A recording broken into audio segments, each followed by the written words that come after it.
It is April 27th, time for this day in history. Interesting one. Back in 1937, we had the first Social Security payment that was ever issued to somebody. This was from the government's Social Security Act that came out in 1935. Of course, the program was designed to provide financial assistance to elderly, unemployed, and disability. Get this, the first check went to a man named Ernest Ackerman. You know how much it was? How much? 17 cents. Man, what do you do with that? Well, in 1937, I'm sure you could do much more than you could do back right now. So yes, that was the first one. Very interesting. I found that at the last minute. All right, the next one we're talking about in 1967.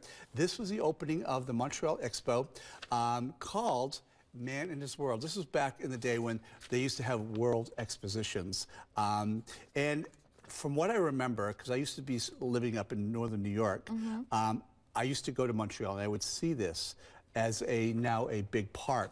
So it was part of 62 nations coming together for the event.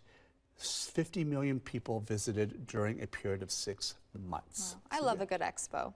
Good expo. I'm sure this is the next level, but... That was the next level, absolutely. Yeah. All right, the last one is going to be 2012. The Space Shuttle Enterprise made its final flight, and it did a kind of a flight across the Hudson River before finally, if you've ever been to New York, to the Intrepid Museum. It is now located there.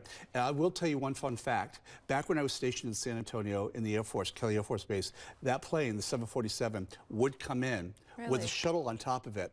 And to see them together, you would not think it's able to fly. But it was, yeah, it was something to actually see back then, yeah. Very cool. Kevin, thank you very much. Coming up next.